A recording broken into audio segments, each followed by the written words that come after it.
a lot of people, they're not good at being honest with themselves, or they don't have like that relationship, like with their wife or with somebody who can be really honest with them.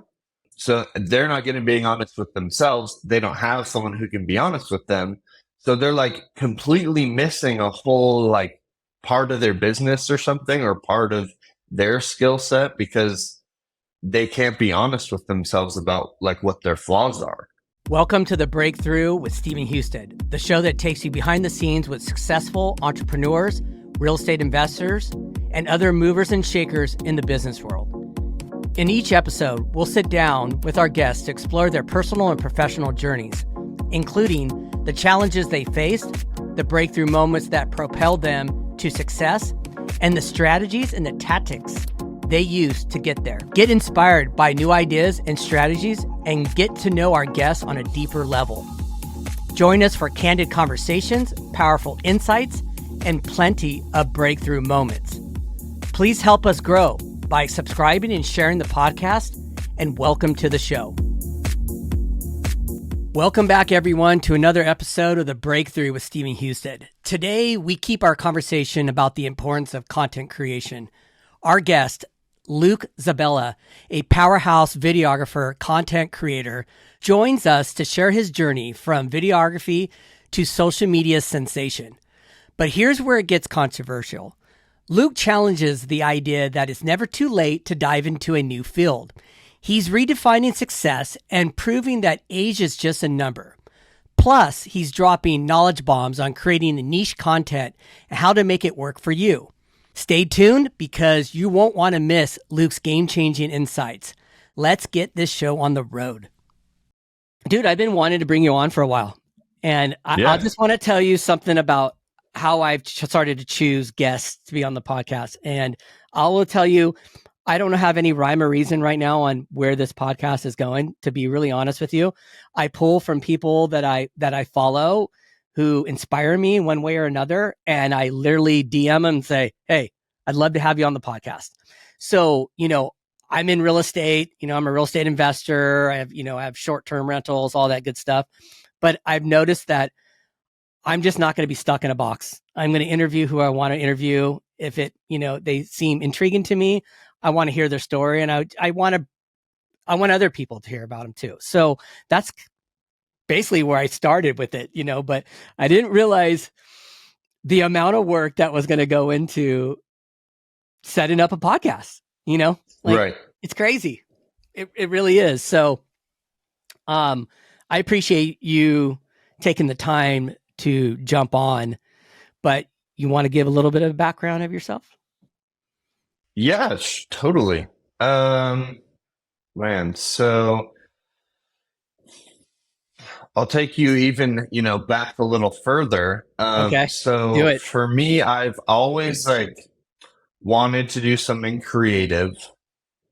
So like when I was younger, we would like shoot little like home movies and like do the whole like, we made these just crazy little home movies on our home camera. So I always wanted to do like movies or acting. And then like I got a little older, and in high school, I started a clothing company, and I would just sell clothes to my buddies and I would design them and stuff. And then after high school, I got involved with a lot of like bands and music stuff. And then I was like promoting music shows and managing a few bands. And then kind of after that, I kind of got my first camera, and I was involved at church. And so I would like shoot for like the youth group and like the worship team. And I started to learn camera stuff. And then from there, I got a job at a legit video company. And I only worked there for 6 months because me and like the boss of it, we kind of clashed. So it's actually funny. I got fired from my only like legit video job. And then, it's a funny story. And then so I got fired from a video job. And then like 2 to 3 years later, I'm running like a successful video business. And, successful is, a weird word, but to me, just so I have me, my wife, and my wife's sister all work for me. And so just, I wouldn't say I'm crazy successful, but just being able to pay me and my wife and her sister like month after month, like hitting the marks we need, I think that's somewhat successful. In small wins kind of ways. But yeah, so I got fired from that video company. I still had my first camera, which was a Sony A6500. And then Is that a good camera or is it a basic? I don't know a lot about equipment. So tell me if that's a good camera or just a really high end one. It's like decent. Now my main camera is the Sony A7C, and that one like blows my 6500 out of the water. It's kind of like an older model. It'd be like you having like an iPhone 9 or an iPhone 10 compared to like an iPhone 13 or something. Okay. All right. That makes sense. But so I had my first camera, got started at church, went to that video company, didn't work out. From there, I decided to launch in fully freelance. Started with music videos and then went to weddings and then finally got involved with like business. And then I went mortgage and real estate and kind of stuck with mortgage and real estate since then. How did you end up mortgage and real estate? Like how did you get to that part? Because I know I guess we could tell the backstory. I met you probably about a year ago at the Neil Academy. Yep. You were there helping support him and the people that showed up to be part of the course for that weekend, correct? Right. Yep. Yeah. Yeah. So actually through Trevor, okay, he got me into that. So at the time I was doing like music videos, wedding, starting to do some like small business stuff. And then at this time, when I was just doing music videos and weddings, my wife was working at a teacher, supporting me. So, I kind of had this complex of like, I want to be the man, like supporting my wife. So that was always a goal of mine. And so I took a part-time job working at a church, being like the church's videographer and all the creative stuff for that church. And then Trevor hit me up and then he was like, yo, we might need some help with Neil at our mortgage office. And I was like, super down. Let's figure it out. So through those guys, they really hooked me up into the mortgage and real estate industry. And then since I was with them for so long, I learned so much about mortgages and real estate and just like the lingo that it involves. So now kind of that's my main niche of clients, just because I learned so much about that. And I've started to break out a little bit, but it's like, why do I even need to break out? But I have started to break out a little bit. And the main reason I've wanted to start breaking out is because when I see a little bit of a real estate tank, then my clients need to start pulling back on how much they're spending on marketing. So, I've been trying to like get back into weddings, get back into small businesses, stuff like that. I think I saw you. Are you doing speaking arrangements too? Yeah, a little bit. So that's a mortgage company and they asked me to speak for their like summer social media series. Trying to get out there, do a little bit more of that stuff. Yeah, that's great. Yeah. How's that? How is that different from shooting content? Being in front of people. Are you a good?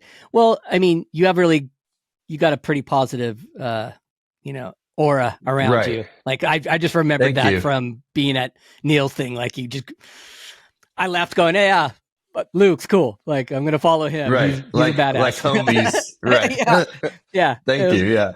Yeah. No, I felt the same about you, and Um, so okay, speaking in public, I would feel like a lot of people go the opposite way where I've gotten so used to talking to a camera that when I'm in like talking to 15, 20, 30 people, it's a little nerve wracking.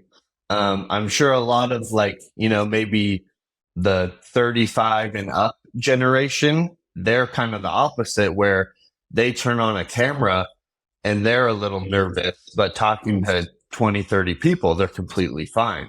Right. So it's kind of an interesting thought. Like, I'm sure people who are even younger than me are going to be even worse because they're growing up so used to the camera and social media and talking to their phone camera that you're going to put them in front of a crowd of people and they're going to like completely freeze up. Um, so yeah, just Yeah. that different. It's kind of a different vibe for sure. Yeah, definitely. This is a pretty funny story, but um, I was helping this buyer buy a property, and he hooked me up on this like weekend investor conference. It was out in Atlanta, and it was all about how to buy stocks and things like that. This was probably 5 years ago, 5 to 7 years ago, and I went to it, and there was probably 800 people there, and they wanted us to get into groups. And we had to choose a company that we're basically going to take this company and pitch it to everybody and this group of investors that put on this conference. And I gathered around these three people, and they like looked at me and they're like, "You're going to be the speaker. You have what it takes. You're going to speak." I'm like, "All right." So we chose this company, and they gave us rules. Like, I remember we couldn't pitch Facebook. There were some companies we had to leave out. So anyways, we chose a company, we got all the things together, the pitch and all that good stuff. And then, it was the following day. I wake up and I'm walking down to this conference room, and then I'm starting to get nervous as I'm walking in. I'm like, what in the hell did I just sign up for? And I remember just getting in there and spoke, got finished, and didn't even realize I had no clue what I even said. Like, that was the crazy Right. part about it. Was like this like weird outer body experience. And I did good, and I kept getting pushed to the next level. And I almost made it to the very final pitch, but I remember the final one that I thought I choked. I just see everybody staring at me, and I'm just like talking, going, I don't know what I'm saying. I'm having an outer body experience, but it was just, yeah, it was scary. It was really scary. I'm glad it had no prep, and I'm glad it was I didn't have that much time to think about it. So I was very happy about that part of it, but it definitely is a kind of a different scenario. Right.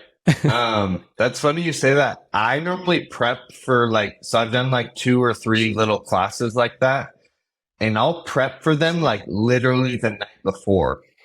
Mm, And that's probably partially just because my schedule's super busy. Um, I wouldn't say I'm a procrastinator, but like I'll wait till the last second to work on something, because I have other stuff that needs to get done. So I worked on that presentation like the night before. And you're right, that kind of gave me like less time to like stress about it and be freaked out about it. right.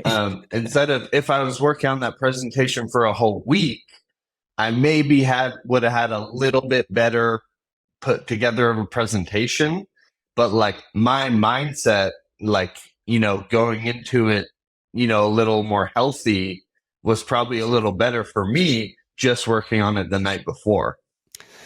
Well, and and there's all these different ways to doing things that work, Right. right? Especially Right. with, public speaking, getting in front of camera. There's all these little hacks that have to happen. It seems like, to make it work for you. Um, that's interesting. Yeah, it's interesting you bring it up that way. Did you download Threads yet? I haven't. I've been seeing it all around and everyone's talking about it. So I have never been like, so I was into Twitter back probably like when I was a teenager and then Okay. kind of got out of the Twitter vibe.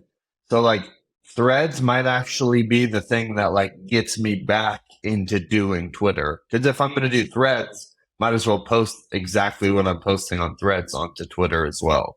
Yes. And you know what? Another thing I thought about, and you know who I thought about was like Neil, or Gary V.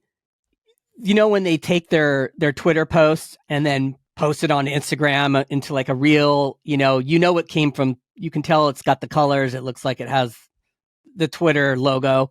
Right. I'm curious to know if they're going to have in Threads a way to just post your thread and then copy that or share it to Instagram stories or reel Just straight over. Right. You know what I'm saying? Because it's all integrated. By the way, Right. the sign up process for it reminded me of like, setting up your iPhone. It was like so smooth. 30 seconds, you're done. It populates your profile for you. It did everything so quick. I mean, yeah, but that's smart. I don't know. Of them. I've never really used Twitter. I'm not a very good writer. So right. I don't know where this, but I'm thinking now with this thread scenario, I might give it another try. Maybe play around. Right. So same. We'll see. Yep. But it's blowing up right now, man. That thing is getting so many downloads. It's insane. Gosh. I heard like 5 million in 4 hours. Yeah. That's nuts. It's nuts. Gary V has like 500,000 followers already. Already? Yeah. It's crazy. I just went on there and put, well, now what? Post. Exactly. What am I doing here? So right. Yeah. So that's interesting. Like, it'll probably kind of challenge people like you and me who haven't really like given Twitter the time of day to, like, it'll challenge us to start working on some more just writing content.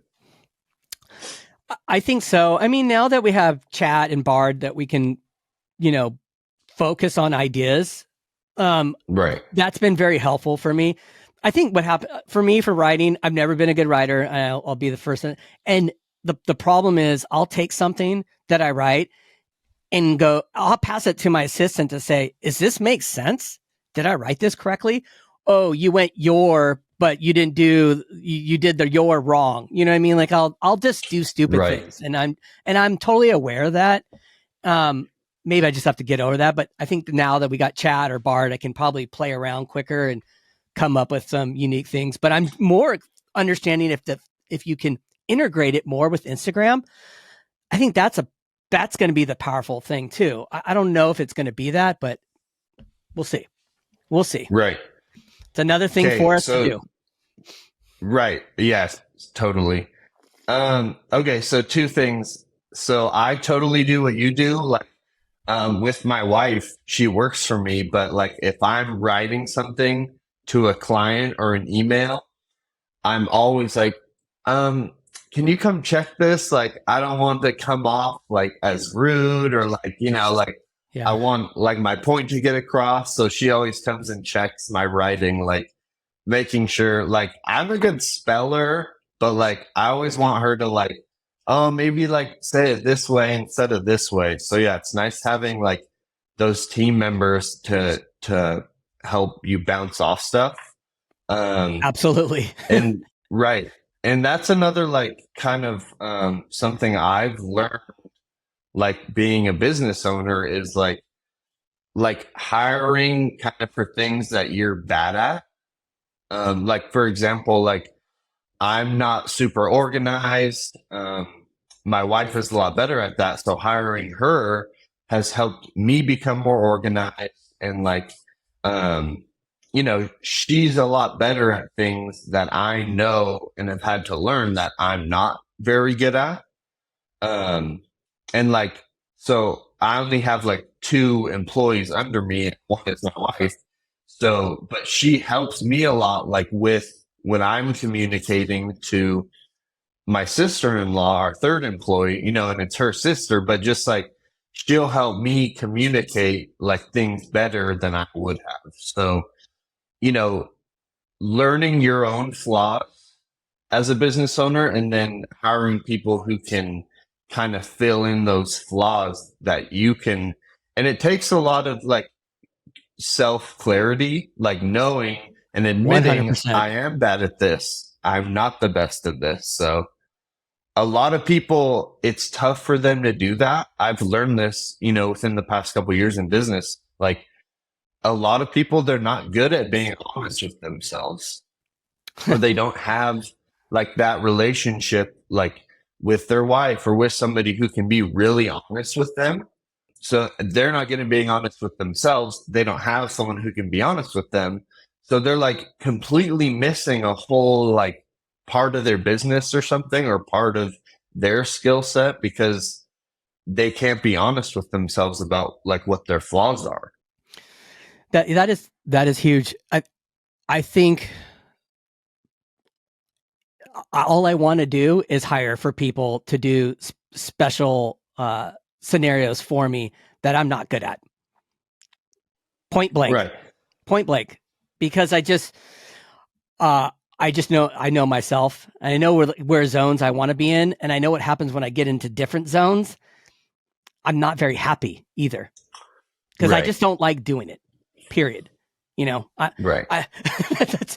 That's really what it comes down to. But it's funny, the whole content and editing and all this stuff that has popped up in the last year in my life. It's so intriguing to me, but I know that I need to stay in my own lane. Like if I had to do it all over again, I'd love to be a videographer and editor. I just love that. I love that process of it. It's so creative, to me. Who on I'm gonna send you a gentleman on Instagram. He's a mountain biker, gravel rider, road biker, but he makes these amazing videos about cycling. He brings different, pro racers onto his show. He's got a big YouTube channel. His name's Brian Safa, and I think that's how you say his name. Dude, if you just go and watch this guy's videos on what he does and how he's put a creative spin on cycling, it's absolutely amazing. And right now he's at the Tour de France, kind of doing a behind the scenes of the tour, going on the roads, talking about the races, but the way they're editing each stage at the end of the day. Okay. And there's 3 of them, and they all go in different locations on the stage. Right. But the way they're editing it, the way they add music, it is something I haven't seen this. It's crazy. And you can tell because everybody in the comment section is going, this is blowing me away. And so it's that whole creative process. There's so much creativity to the editing part. Before dealing with the camera, like what other kind of creative things did you do? Did you draw? Were you into music? Yeah. Like what you had to do something. Totally. Yeah. So I would draw a lot. I would kind of do like little fashion designs and logos. And, I was really into, and I'll probably get into it again eventually, but like I was really into clothes and fashion for a minute there. And I'd love to launch back into that because like I still kind of have my clothing company, like branding and stuff. But yeah, so I was really into fashion and that. And then when I was younger, I would always draw, and I even like would try and write little short stories, and I got really into all the creative stuff pretty young. And leading me to now, like it was always, so I dropped out of college, and it was my goal to like make a career for myself just with my creative skills. And I did it. It took me a couple years from when I dropped out, but I, found a small amount of success, and, it's just really felt good to me, like finding success in a creative career, because that's just what I always wanted. And like you mentioned, music, like I was very involved with a lot of music artists for a while, and I would make my own music. None of it was ever good enough to see the light of day. But I was always very into that process as well. So all of that has kind of accumulated into helping me become a better editor, a better content creator. So it's like I'm a little newer to creating my own content, maybe a year or so, but I have all this past, stuff that kind of has accumulated and helped me become a good creative and a good content creator and stuff. Yeah, that's really interesting. It's funny, here, let me tell you something about what I've been learning right now on podcasts. This is the craziest thing that's been going on is, you started telling your story about the music part, right? And how that's kind of led you up, and then you get into what you're doing right now as a content creator. And the same goes for me. I used to be a DJ, and DJs, you're always you could start with some type of a build up. You go to depending on what time you play in the club, it's the type of music you're going to play, and you want to build it up to that, peak energy at whatever time that is in that club. Right. So it's all about building out a vibe and a set. And it's almost, now fast forward to now the content creating is very similar in the same way. Stories is very similar. Like now I'm trying to, I go, hey, I'll start the story with, okay, I'm going to do these 2 a.m. like this, and I'm leading up to what I'm going to be doing around 4 or 5. Right. It's just it's all kind of translated. It's all creative, which it comes from the past. I mean, I think that when you're creative, and that process is hard to break from. And typically, you'll go other directions than most people won't go if they're not a creative background to them. For the most part, I just feel like you're always searching for something different when you're a creative. Right. You know what I mean? Totally. Yeah. such a big part. You started making content for Instagram only a year ago?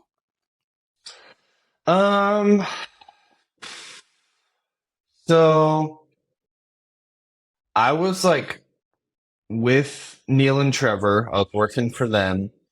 And for like a long time, I wasn't really making my own content. And I was kind of, here and there, I was doing just some like kind of just random, like, no rhyme or reason to the content I was putting out. And then I was shooting, like talking heads videos with them for like a year. And like, I was like, oh, like they have so much more to talk about with like real estate and mortgage. But then I was like, I could just do the same thing and talk about content and video, like, all this stuff. So it was probably a little over a year ago. But yeah, that's kind of when I had, a breakthrough, of where I was like, oh, I could just make my own content and do the same format I'm doing for all my clients, the talking head videos. And that lowered the bar to entry a lot for me, because I was like, I had such a high standard of like, okay, I'm a videographer. I have all this gear. I have a drone. Like, I need to be making very high quality content for my Instagram. But then I was like, I had this breakthrough where I was like, I could be making the same stuff I'm making for my clients. I have enough knowledge to talk about it now. So yeah, that was a big breakthrough for me, was realizing I could make my own content the same way that I'm making it for clients. And then, yeah, that just opened the floodgates, and I just started being able to make so much more content that way. Yeah. And I think I had mentioned this before on Instagram. Content's disposable, and you can get kind of bored of things really quick, and it might not even break down to the creator itself. It's just, I think, how our brains are wired, that, we're just all constantly searching for something else. And I think that the people that I follow that are unique and kind of doing different things that catch me off guard, and that can just be the topics they talk about, catch me off guard. really Right. make me resonate and stay. Like, because I remember you were doing all these cool ones where you were changing colors of a car. Right. You were going all over the place, and that really Right. kept my attention. I told you that, like, hey, you're somebody that I actually watch a full video, and Right. that's not against anybody else who I follow. That I'm used to what their content is, and it's what am I Right. searching for that day? You know, what does that dopamine hit look like today? You know, what am I trying to gain out of this? So yours Right. has really been, it keeps me engaged.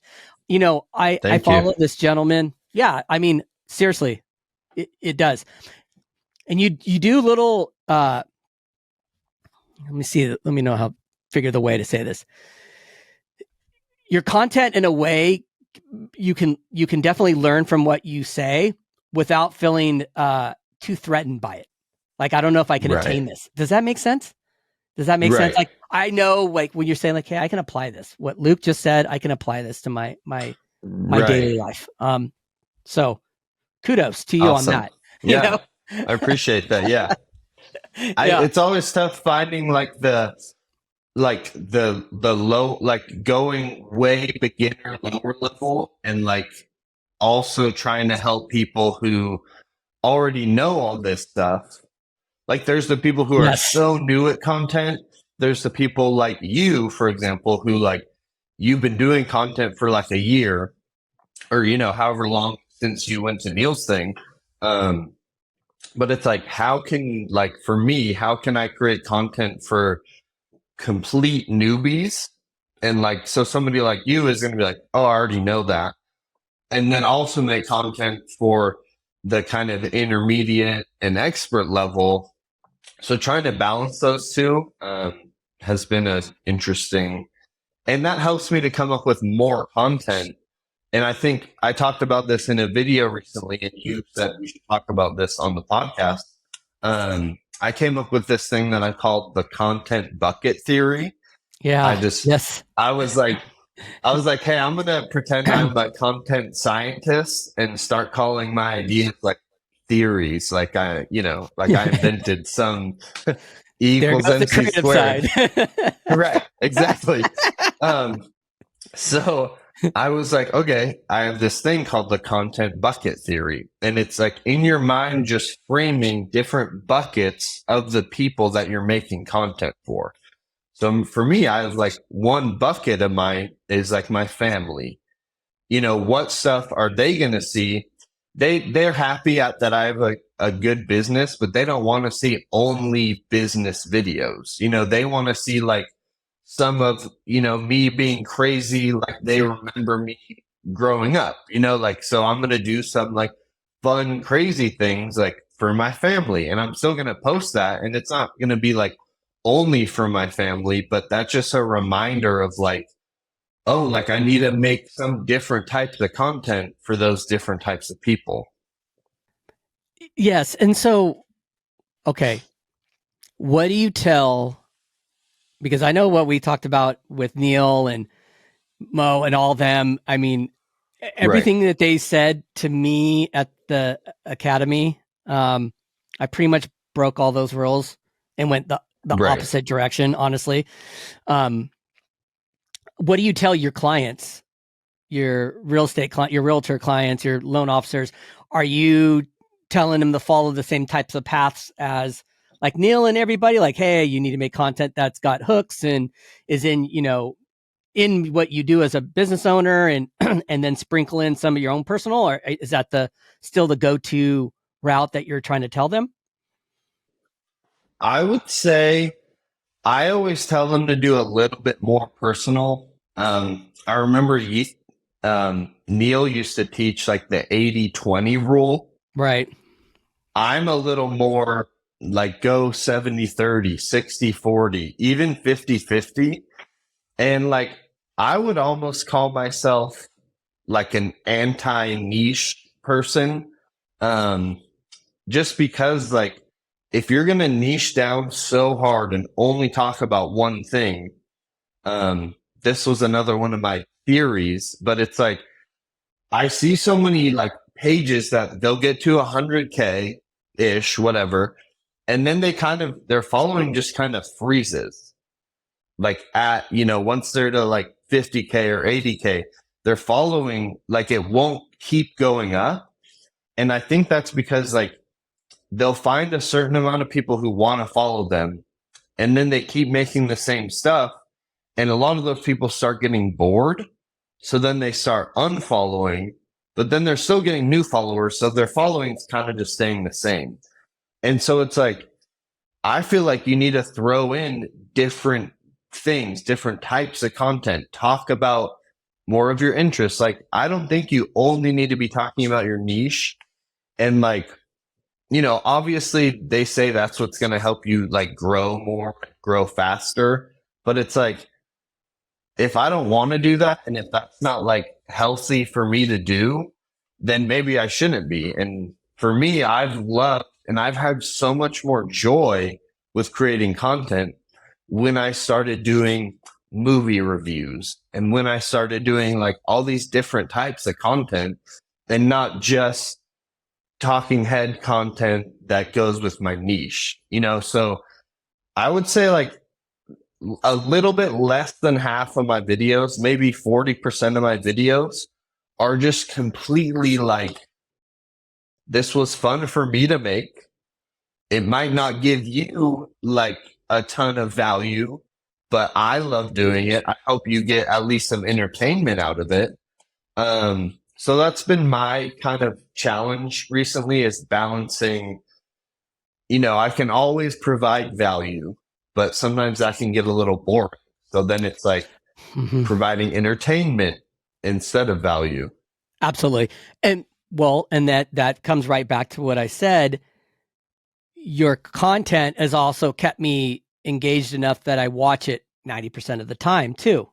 Right. And that really, if I needed to go find quick tips or, market updates, I know who to go to if I just want to click to their profile and get that for the day. If I'm searching for something, whatever the case may be. But yeah, there's so many different signals on the way you're supposed to be doing this. Right. I have a hard time. I have a really, really hard time trying to play this game of like, oh, I got to do a hook and it's got to be compelling and it needs to make people get all. And here's the funny thing. My last two videos, one was so I started a new business. I am doing consulting for new investors that want to buy real estate out of state. My clients are mostly in California. They are my past real estate clients as well, but they want to invest. They want to buy investment properties and they got money.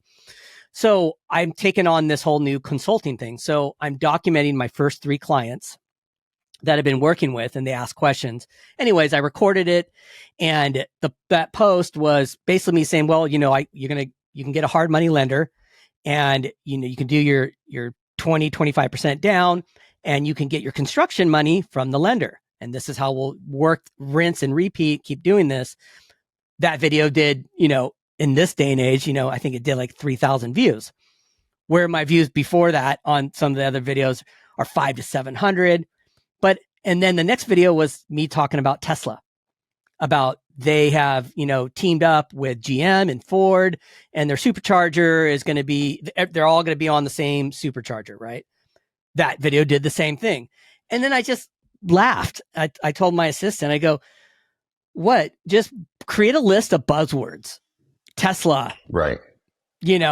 Bank, recession, and just make a video but at the end of the day, and I don't know, and I push back on all that because it just, what am I trying to really achieve? Am I trying to, feel vanity from views, or am I trying to build a community and take this, down the road into the bigger picture? And I feel like the bigger picture is really where I want to be at some point. Yeah, it's a weird thing. And, but I'm totally comfortable in this zone because I've gone through it, because I was a DJ for, 15 years, hairdresser for 40. I know the creative process. I've played the long game too. So I understand this really well, is the fact that I don't really care what's going on right now. As long as I can enjoy it and do cool stuff, I'm going to keep going at it and, move the ball forward. But I don't think I can get stuck in a box. It's just, Right. it's going to be tough, Totally. Yeah, dude. And just trying, I feel like you'll always see a video that's like, here's how I grew my Instagram following. And it's like, it's always the same, like use a hook, um, post, some people say 7 days a week. And it's like, this is like full-time jobs, I feel like. And it's like when we're talking to real estate and mortgage lenders, it's like those people don't have that much time to be creating like 7 high quality reels per week. And like, yeah, it's like people like I feel like a lot of times the people who get really into like blowing up in content, like they were able to like either, they had a spouse who was kind of supporting them. So they were only working like half time and like they really got into the content. So they were able to make a very high quality reel once a day.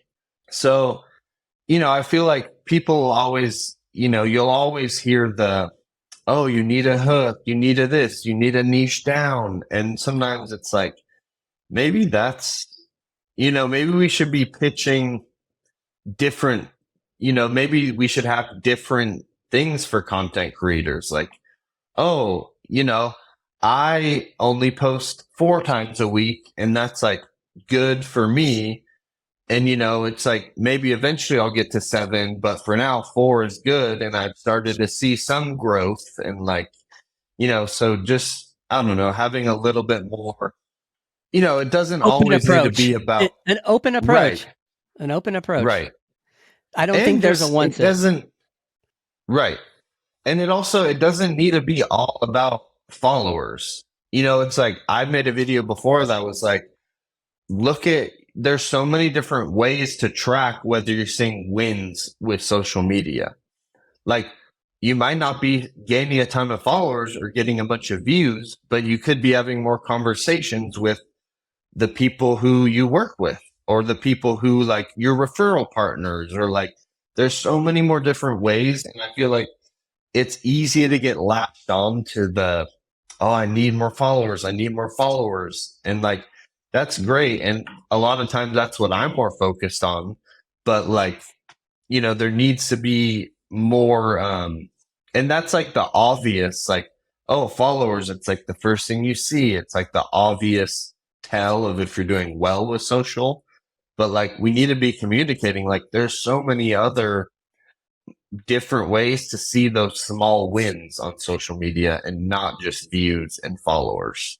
Yeah, absolutely. I think that you got to kind of be realistic on your approach, not put so much Right. pressure on it as well, because I think the pressure part of it, especially if you're comparing yourself to other creators that you follow, and it's hard to kind of get discouraged, and you gotta just have to stay in your zone and be okay with the process of where you're going on your own journey really is the big part of it, which is hard for people.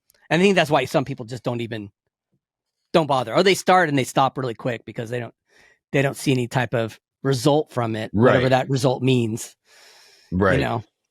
I was out on 4th of July on a ride and got up to the top of this hill, and I noticed this guy, and he looked at me and he goes, "Hey," he calls my name out, and he was an old friend from high school, and he started following me on Facebook just recently, and commented on a post that I did about having a conversation with an old friend, and he jumped in and talked, and said some things, and saw him there on the hill, and he's like, "Hey, I just want to tell you that I really appreciate your content. You have just been doing some really cool stuff, and you're an inspiration, and a lot of people are saying that. And it's just really good to see you posting and talking about your life and your wins, your losses, and just everything. Your biking. It was so heartfelt,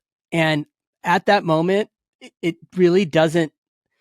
I guess what my point I'm trying to get to here is your followers don't mean that much but you'll know when things really matter, when people come back to you with a DM or a conversation, maybe in person or on the phone, that tells you otherwise. You might think you're not growing or doing a good job, but on the flip side, you might be doing an amazing job and helping a lot of people. And Right. it's been those, when he was talking to me, I got like goosebumps. And I was, at one point I was like, thank you, thanking him. And, it also gives me courage to keep going. Like I'm on the right path, Right. because you just sometimes don't know. You don't know. Mm-hmm. That's content for you. You just Totally. don't know, so Yep. it's been a very interesting journey. So you mentioned, did you want to start a podcast at some point? Yeah, I've thought about it eventually. So how do you, so you do everything, like you don't do any in person, like podcasts, right? Not at the moment. Right. Part of the, so I, at first it was me and a good friend of mine who's works in financing. He set up he was going to do in person, and I was too, but I was like, wait a minute, everybody who I want on my podcast are in different Right. locations. And so, I explored, I'm like, okay, I need to find a good platform to Right. run the podcast. So we ended up on Riverside. Well, no, I take that back. We started with Zoom, and the quality's not the same. It's Right. harder to edit. You can't save to the cloud the same way. It just wasn't, I think it works for what it needs to work for, but I don't think for the podcast scenario. So we ended up on Riverside. And yeah, most of them have been just like what we're doing right now. Everybody who is all throughout the United States that Right. that I DM through Instagram, Right. Yep. and I think it's totally And fine. right. And you just have so much more options for who you can have on the show that way. Yes, absolutely. I think there's some, like Ryan Pineda. I mean, I think the people that are out in like Right. Vegas or LA or San Diego, Right. It's they easy to have. easier Right. get their guests, and I'm not high level like that. So maybe someday Right. down the road I'll fly my guest in, but for now it's Right. Yeah. this is the process. Yeah. Are you an extrovert or introvert? I mean, A okay, little bit of so both. yes, well, so as I've been getting older, I used to think I was fully an extrovert. And I don't know if this is just maybe just adulting and like getting tired easier. Like, I feel like I'm kind of getting a lot more in the middle of like both things. Mm-hmm. So yeah, I don't know if I've been changing, like, and becoming less of an extrovert, or if I'm just getting older and having to be an adult and like getting tired a lot easier. So I'm definitely a lot less of an extrovert than I was in like high school and college and kind of all of like the party times. Oh yeah. Right. Yeah, you're Um, in the same zone as me. I can be right. both. Right. Sometimes I just don't. Sometimes I just want to be by myself, and Right. sometimes I can, chatter away, and that's totally fine too. Totally. What would Right. you do with your podcast? So when you bring that up, what intrigues you to do one in the first place? Like, what do you think you want to accomplish from doing a podcast? Right. I mean, the low hanging fruit of how to answer that question is just like um doing like the documentation content creation style. Like for example, like I spoke in that class last week and like did like an hour and a half long class, and like that one class I recorded the whole thing. That's going to create so much extra content for me. Yes. So definitely like number one would just be like the content documentation. Like you can get so much content out of like it's just like less work than the ideation process and the scripting process. So I love that. I would love to like have a podcast where I just talk to people about like creative stuff and like tell me like what your favorite movies and shows are right now. Like, tell me like what creative stuff you're doing in your life. What big projects are you working on? That would be something that I'd like to get out of it. Just learning more about people and just having that connection. Love doing that. Yeah, absolutely. And that's the really cool part about it. Right. Podcasting is very similar to being a hairdresser. We're sitting here having a conversation. We're 50 minutes into it. Okay. Right. So if you were in the salon and I was behind the chair cutting your hair, we could have had this very similar conversation. Right. Give or take, if you were my client. So this is very similar to me when I first had my first guest on the podcast. We started talking. I'm like, wait, this is very much like being a hairdresser. Right. You're having a conversation, you can free flow it around. I've noticed these last episode. Well, I had Connor Newell on an episode. Right. I had Connor Murnane on as well. Right. So very much same zone as you. I had a realtor out in North Carolina who was amazing, and that was the first agent I had on the podcast. I didn't know how that was going to go. Like, okay, what are we going to talk about? The market, but it's. I feel like every podcast is turned into the creative part of content. Right. Like that's the zone it's gone into, and I'm like, okay, is that smart? Should I branch? It turns into another second guessing, just like I second guess a lot with shooting content. Same thing. So, who knows? It doesn't matter. You go with it. It doesn't matter. And I've kind of noticed not a lot of, but some of your content turns into talking about content. And it's like, that could even be a little like side niche or one of your like buckets. What I would say is like, okay, you're talking about real estate, short-term rentals. And then it's like, maybe one of your little things is talking about content, social media, and like what you've learned from that. And you've started to do that, but I would say, like, I don't think you have to shy away from that just because it doesn't fit your broad niche, I 100% agree with you. I think that some of that content is the content that's actually got me new clients, which is totally the strange part about it.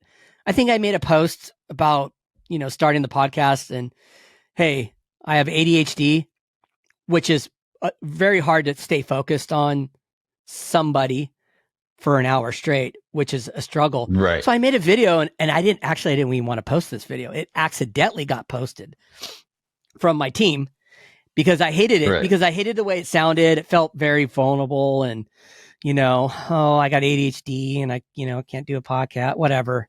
And that one people were DMing me left and right and on all from Facebook to Instagram, because it brought out something that they struggled with and they want to start doing something.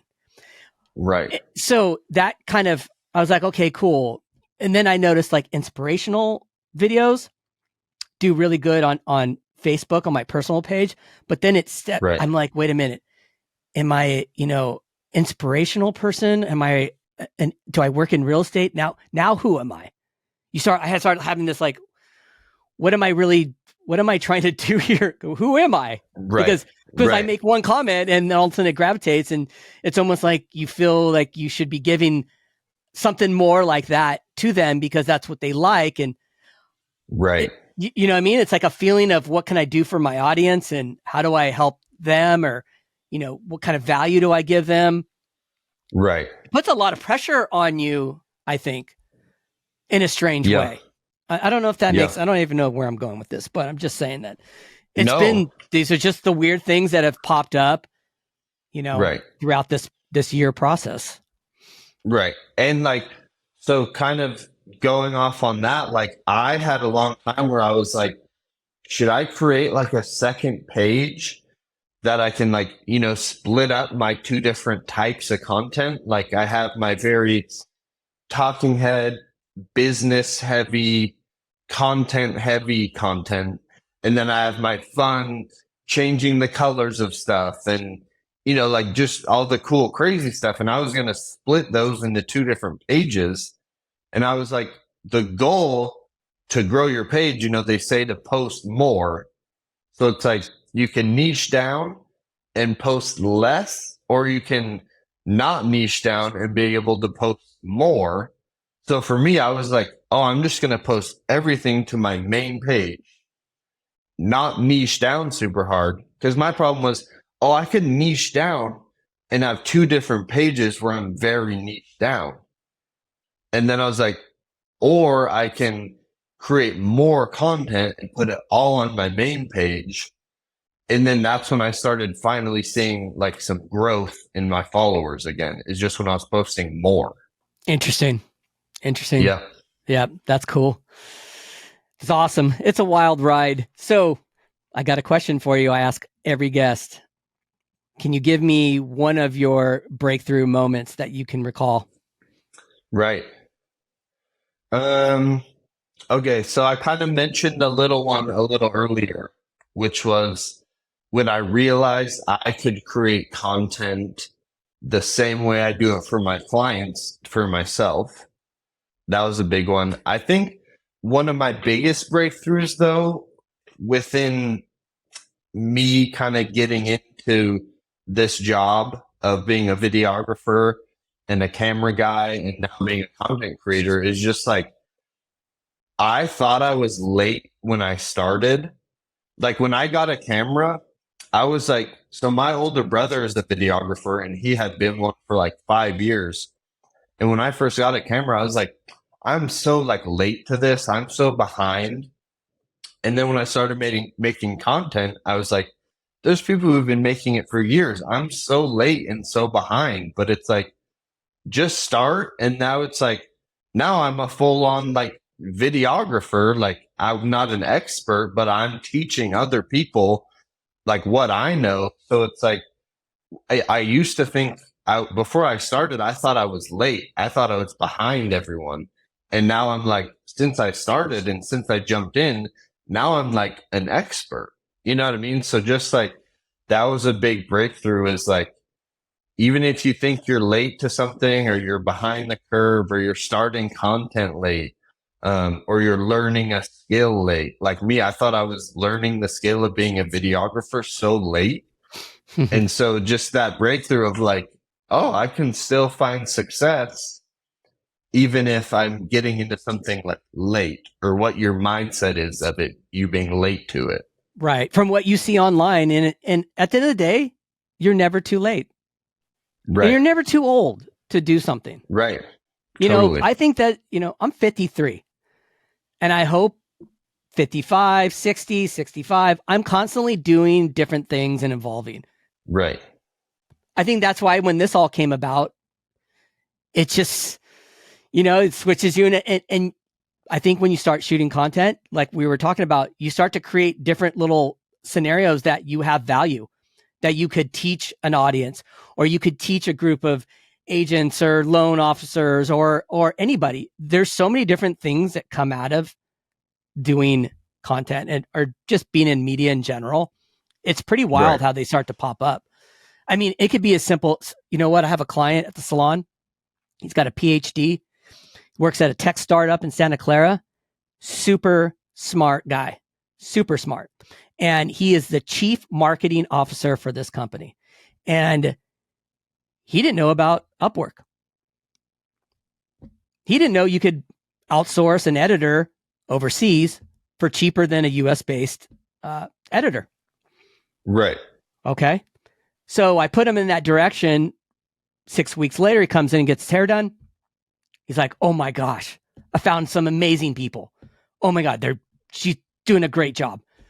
I send the videos, and just the process. Yeah, I get the videos, put them in a drive, share the folder, make them part of it, connect it that way. They'll do the edits, comes back to the folder, you go to post, the whole thing. Now he's just going crazy. Got the whole, build out of, his green screens and all the different cool things and how he's going through the light process. But this is, and we're talking a tech startup company, this is a big thing, but it's kind of cool that the information, I don't know if I'm not gonna say I take it for granted, but I do have information from this whole year that I've learned that now I can provide to other people that, that just don't know. They just haven't been down that road yet. And that part's really cool. It's really rad. I love it. So totally. Yeah. Well, I'm glad we got this on. We got on today, without missing it and not booking it. That's good. I was kind of bummed. I was like, oh, he probably got either he's still at Lake Davis and forgot or whatever the case may be. I was like, that's all good. I'll get him on there sooner or later. So I'm glad that we were able to connect and get on my podcast. I appreciate you. You're somebody who I love to engage with, and I hope to keep engaging with you down the road here. So dude, same to you. I'd love to hop back on, and I feel like we could talk for even longer. Yeah, I know, it's crazy. I noticed that too. That's definitely how it is. So hopefully, maybe that day when you have yours, I get back on. I get on yours. Right. We could do that. So where can people find you? They can find me on Instagram. It's at Lukey, Lukey _Z. So at Lukey Z. On YouTube, I think you just search Luke Zbella, or I think the same thing at Lukey Z, because YouTube has ats now. Pretty much everything I'm at Lukey _Z. Okay, so, cool. Yeah, we'll get into the show notes as well, so that people could go follow you, because I think that you're definitely somebody. And then we didn't even get into this. I'm kind of working on like a little short film series right now that I'm going to start like promoting. Oh, cool. Can you tell me a little bit? I'm writing it right now. So, okay. So I wanted to make a short film, but like the average person doesn't watch short films. So I think I'm going to make like a short YouTube like series. So it'll be like a TV show on YouTube, but each episode will only be like 3 to 5 minutes.